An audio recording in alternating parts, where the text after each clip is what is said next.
The gravedigger grabbed my arm right as they were lowering my father's casket into the ground, and he whispered 4 words that turned my entire world upside down. "That coffin is empty." I thought he was crazy. I thought he was some disturbed old man who didn't know what he was saying. But then he pressed a crumpled piece of paper into my hand, leaned close to my ear, and said, "Don't go home. Go to Unit 17. Now." And that changed everything. Let me take you back to the beginning, because you need to understand who my father was, or who I thought he was, before any of this makes sense. My name is Daniel. I grew up in a small town outside of Columbus, Ohio. Nothing special. A 2-story house on Maple Creek Road, a golden retriever named Biscuit, and a dad who coached my little league team every single summer. My father's name was Robert Calloway. Bob, to everyone who knew him. He was one of those men who could walk into any room and immediately make everyone feel comfortable. Big handshake, bigger laugh. The kind of guy who remembered everybody's birthday, helped neighbors move furniture without being asked, and always had a joke ready. He worked as a logistics manager for a regional trucking company for over 30 years. Nothing glamorous. Just steady, honest work. He drove the same Ford F-150 for 11 years because he said, "A man doesn't need a new truck. He needs a truck that runs." My mother passed away when I was 19. Breast cancer. It was fast and it was brutal, and after she was gone, it was just me and Dad. My sister, Carol, had already moved out to Phoenix with her husband. So it was mostly me and him on holidays, on weekends, watching football, grilling in the backyard. We weren't a family that talked about feelings. We were a family that showed up. And for 34 years of my life, my father always showed up. So when his doctor called me on a Tuesday morning in November and told me my father had suffered a massive heart attack and passed away in his sleep, I felt like the floor just disappeared beneath my feet. He was 71. It wasn't entirely shocking, I guess. He had blood pressure issues, took a few medications. But it still felt like something had been ripped out of my chest without warning. I flew back to Columbus. I handled everything: the funeral home, the obituary, the flowers, the reception. Carol flew in from Phoenix, and we leaned on each other. We buried him on a gray Saturday morning at Hillside Memorial Cemetery. And that's where the story really begins. The funeral was small. Maybe 40 people. Old coworkers, a few neighbors, his bowling buddy Earl, and some faces I didn't even recognize. That was the first thing that nagged at me, just slightly. A handful of people I'd never seen before, standing quietly at the back, dressed in dark clothes, who left immediately after the burial without speaking to anyone. I figured they were old work acquaintances. I didn't think much of it. After everyone left, I stayed behind for a few minutes. I just needed a moment alone at the grave. Carol had gone ahead to the reception at the church hall, and I told her I'd be right behind her. That's when the gravedigger approached me. He was an older man. Maybe mid-60s. Weathered face, calloused hands, wearing a faded green jacket. He'd been working quietly at the edge of the cemetery, and I'd barely noticed him during the service. He walked up to me slowly, almost cautiously, like he was checking to make sure no one else was watching. And then he said it. "That coffin is empty, son." I stared at him. "Excuse me?" He didn't blink. "I've been doing this job for 26 years. I know the weight of a coffin with a man inside it." "That one?" He nodded toward the freshly covered grave. "Light as a feather." My first reaction was anger. "Sir, I don't know what you think you're doing, but—" He pressed that folded piece of paper into my hand and closed my fingers around it. "I'm not crazy. And I'm not trying to disrespect your grief. But you need to go to that address before you do anything else. Before you go home. Before you make any calls." Then he just walked away. I stood there in the cold November air, staring at this crumpled paper in my hand.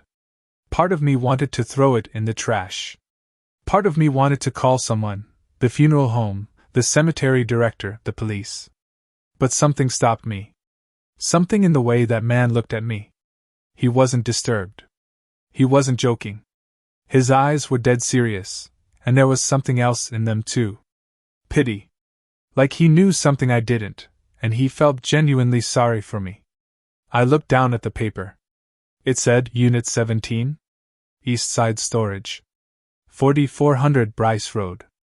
I knew that storage facility. It was maybe 6 miles from my dad's house. I sat in my car for 10 minutes. My phone was buzzing, Carol texting me, asking where I was. I told her I'd be late. That I needed some air. Then I drove to 4400 Bryce Road. East Side Storage was one of those big orange and white facilities off the highway. The kind with a keypad gate and rows of identical metal doors. I pulled up to the entrance and sat there for a second, wondering what on earth I was doing. But what the Gravedigger said kept echoing in my head. That coffin is light as a feather. I walked to the front office. A young woman behind the desk looked up at me. Hi, I'm looking for Unit 17. I think my father may have had a unit here, Robert Calloway? She typed something. Looked at her screen. Looked back at me. You're Daniel Calloway? I blinked. Yes. You're listed as the secondary contact on this account. Mr. Calloway added your name about 3 months ago. She slid a form across the counter. I'll need your ID. My hands were actually shaking when I signed. She walked me to Unit 17 herself and used a master key to remove the lock he'd had on it. Then she left me alone. I pulled up the metal door. And I just stood there. The unit was about the size of a large walk-in closet. And it was packed. Filing boxes, stacked neatly, each one labeled in my father's handwriting. A folding table with a laptop. An old safe in the corner. And on the table, propped against the laptop, was an envelope with one word written on the front. Daniel. My name. In his handwriting. I picked it up. My fingers wouldn't cooperate.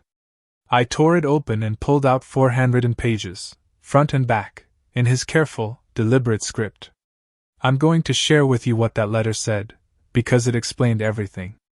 Every question I never knew I had about my father. Every gap in a story I thought I already knew. It started like this. Son, if you're reading this, then things went the way I hoped they would. I know this is a lot to take in. I need you to sit down, because by the time you finish reading, nothing is going to look the same. I sat on an overturned box. And I read. My father was not Robert Calloway, the logistics manager. Or rather, he wasn't only that. For the first 15 years of my life, before I was old enough to remember clearly, my father had worked as a confidential informant for the federal government. He had infiltrated a mid-level organized crime network operating out of Cleveland and Pittsburgh. Cargo theft, money laundering, a few worse things he didn't spell out in the letter. He had done it because one of the men in that organization had killed his younger brother, my Uncle Tommy, who I'd always been told died in a car accident. It wasn't a car accident. My father spent 8 years feeding information to federal investigators. And when the case finally broke open and the indictments came down, he was relocated. New name. New city. New life. He met my mother, had me and Carol, built everything from scratch. For 25 years, he lived quietly. No contact. No problems. But 3 months ago, one of the men who had gone to prison, a man named Vincent Creel, got out early on medical parole. And within 2 weeks of his release, my father started getting signs that someone was looking for him. So my father did the only thing he could think of to protect me and Carol. He faked his own death. The letter said, and I am not making this up. The man in that coffin is a legal cadaver donated through a medical program. I have a contact at the funeral home who helped me arrange it. I paid for everything. I'm sorry for what I put you through today. I had to make it look real. I stopped reading. I literally had to put the letter down and press my hands against my eyes because I didn't know whether to cry or scream or laugh. My father was alive. The last page of the letter had an address. Not local. Somewhere in Tennessee. And a phone number. And at the very bottom, in big letters, he wrote, "Burn this letter after you memorize the number. Tell Carol only when you're sure you're not being watched. I love you both more than you will ever know. Dad." I sat in that storage unit for almost an hour. I want to be honest with you, I was not okay. I was not handling it well. Because yes, my father was alive, and that was a relief so overwhelming I can barely describe it. But I had also just buried him. I had stood over that grave and wept. Real, genuine grief. The kind that cracks you open. And now I had to process that all of that was staged. He chose to let me grieve rather than warn me in advance. And I understood why. He needed my reaction to be real so that anyone watching would believe it. If I'd known going in, it might have shown on my face, and whoever was looking for him would have known it was a fake. He made a calculated decision to break my heart in order to save his life. I kept turning that over in my mind. Was it the right call? Was it fair? Did I even have the right to be angry when the alternative was him actually being dead? I drove back to the reception at the church. I sat with Carol and our neighbors and ate casserole and accepted condolences, and I didn't say a single word. I was carrying the biggest secret of my life, surrounded by people mourning a man who was sitting somewhere in Tennessee watching football, I hoped. That night, alone in my father's house, I finally made the call. He picked up on the second ring. And when I heard his voice, "Danny?" I completely fell apart. I didn't even say anything coherent for the first 2 minutes. I just cried. And he let me. He just kept saying, "I know, son. I know. I'm so sorry. I'm right here." Over the next several weeks, I learned the full picture. Vincent Creel had gotten out of prison in September. Within days of his release, he'd reached out to former associates who were still on the outside. My father had a contact, an old federal handler who'd retired but still kept tabs on certain situations, who gave him the warning. There was a photograph. Someone had taken a picture of my father pumping gas. They knew what city he was in. They were getting close. The federal handler helped coordinate the plan. The funeral home director, a man my father had befriended over years of quiet preparation, was in on it. The medical cadaver was arranged legally. The gravedigger? He was the handler's brother-in-law. He'd been watching the funeral to make sure everything went smoothly, and when he saw a few faces in the crowd he didn't recognize, he decided I needed to know the truth before I walked out of that cemetery without any answers. That gravedigger potentially saved my father's life by trusting me with the secret. As for Vincent Creel, here's where the story takes a turn.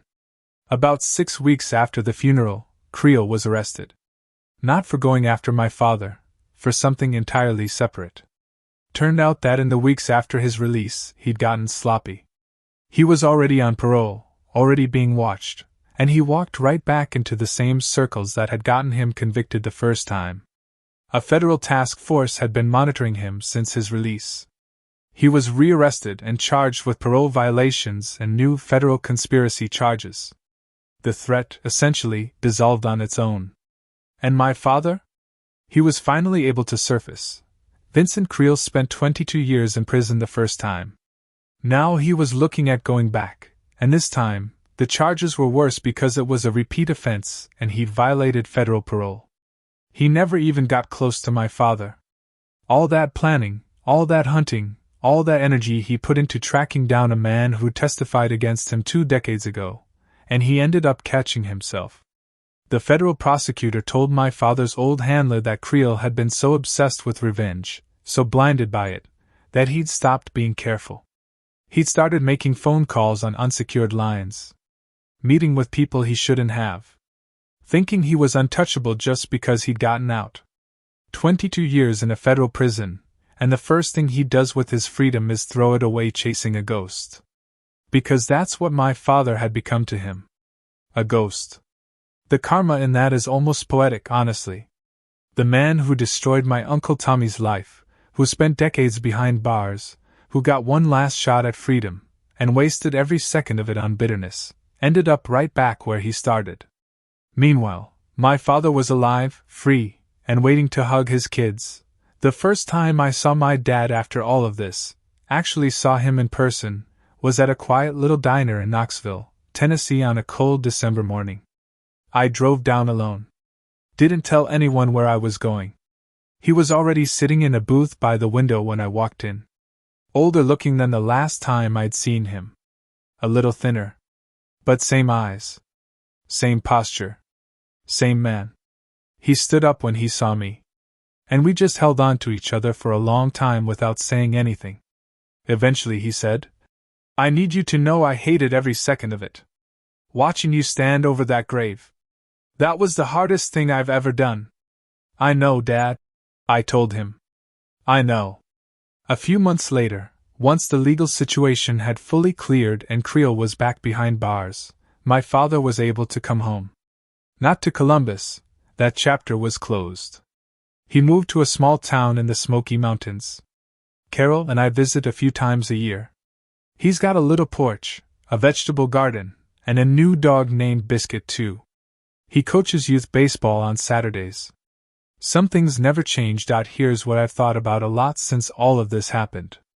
My father spent years of his life doing something incredibly dangerous and incredibly lonely, working to bring down people who hurt his family, and then spent the next 25 years in a kind of quiet witness protection of his own making.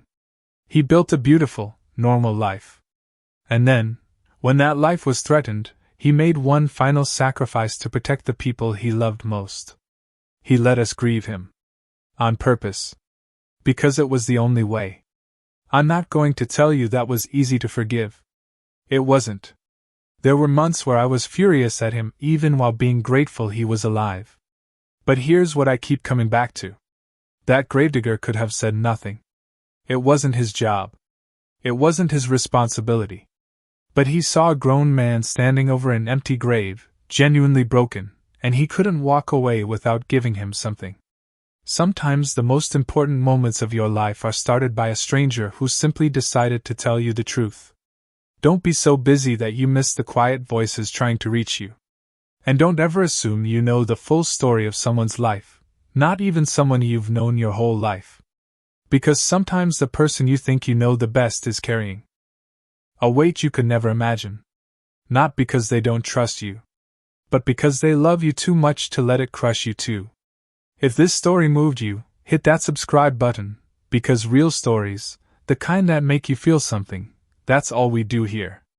Drop a comment below. What would you have done if you got that note at the funeral? I read every single one.